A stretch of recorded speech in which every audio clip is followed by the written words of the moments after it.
Fala pessoal, eu sou o César da oficina Technic e hoje nós vamos falar sobre os motores THP consumindo óleo e saindo fumaça pelo escapamento.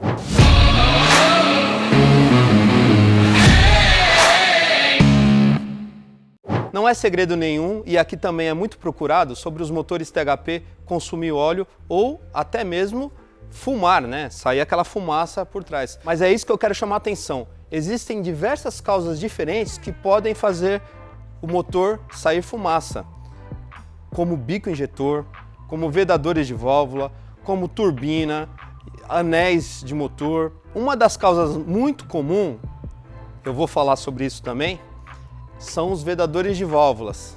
E sim, se a pergunta é essa, sim, é possível substituir os vedadores de válvulas sem remover o cabeçote.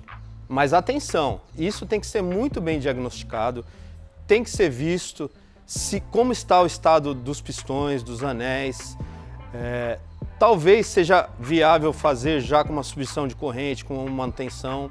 Isso tem que ser bem diagnosticado para chegar a esse ponto de fazer a substituição dos vedadores. Outra causa comum é a turbina. Tem que ver também e dá para diagnosticar uma sonda endoscópica, dá para ver certinho se a turbina está com problema.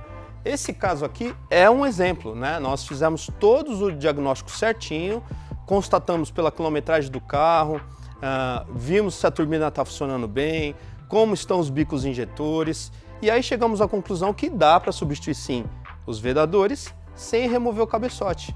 Então, devido ao aquecimento, né? Esse motor trabalha bem quente mesmo, os retentores ressecam, né? Eles aquecem e ressecam. Olha só um exemplo de um retentor. Ele passa livre, ó, ele chega a dançar, ó. Olha só a diferença de um retentor usado, né? A diferença do retentor. Olha a folga só, ele anda sozinho, ó. A válvula escorrega, ó. A válvula chega a descer com o retentor solto, ó. Realmente ele fica, aquece e ele resseca. A diferença para um novo.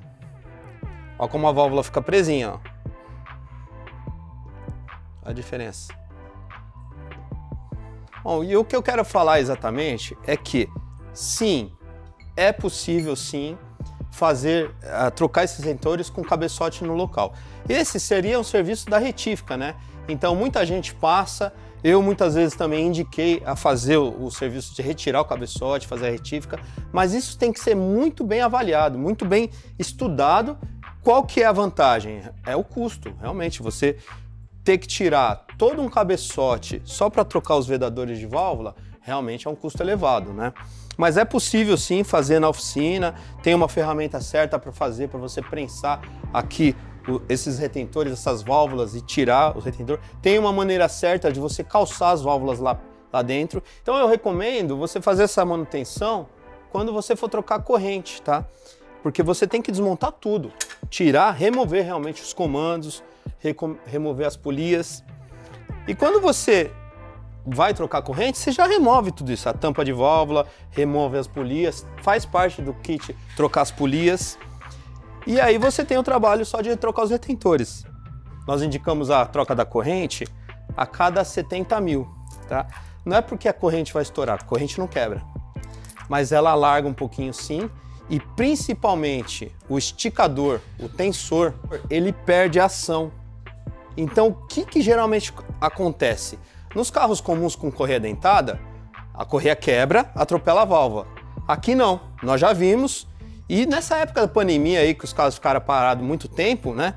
O tensor perdeu a pressão aqui, porque é hidráulico, tá?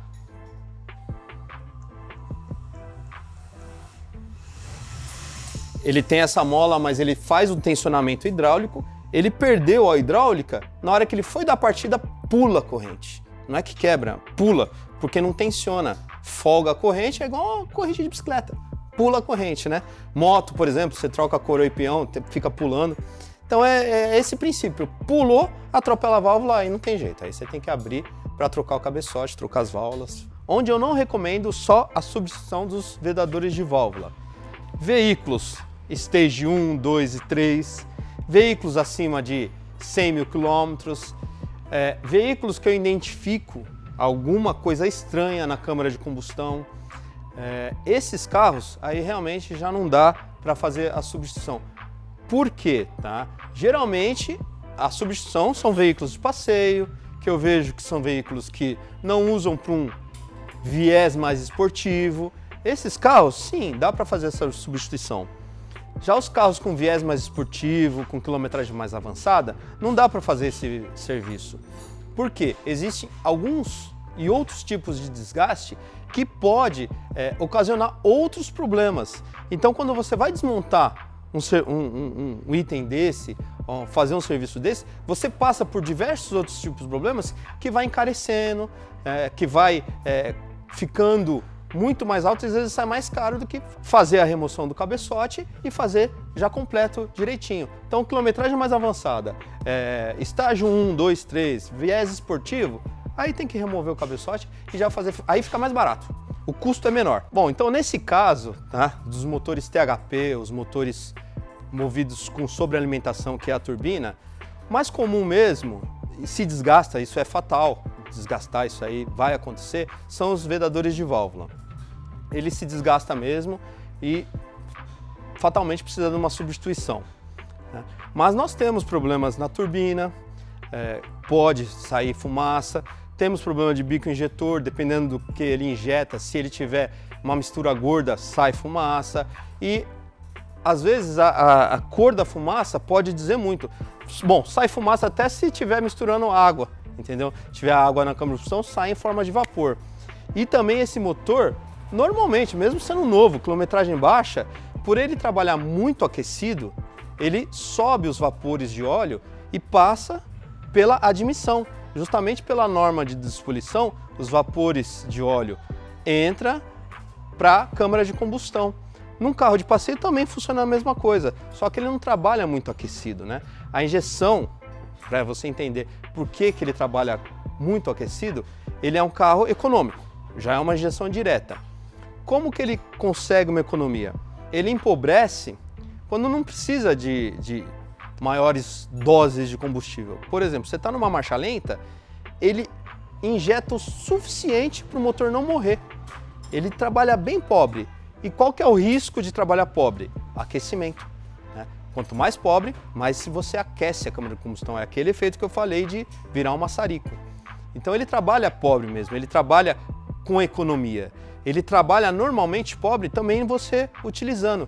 Então ele tem essa memória no módulo dele para saber, aqueceu muito, deixa eu enriquecer um pouco.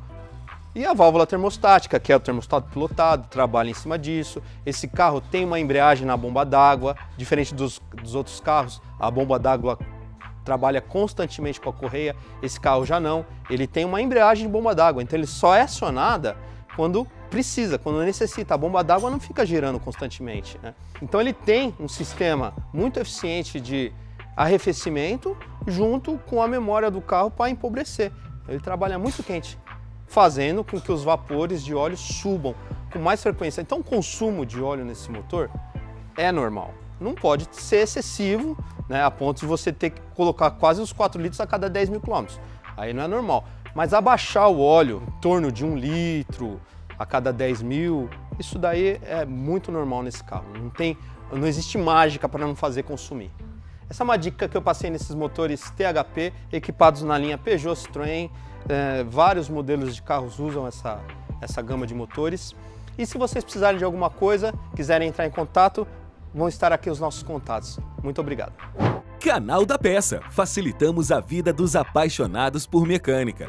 E ainda os vídeos mais comentados da internet. O conteúdo mais completo do setor de reparação automotiva.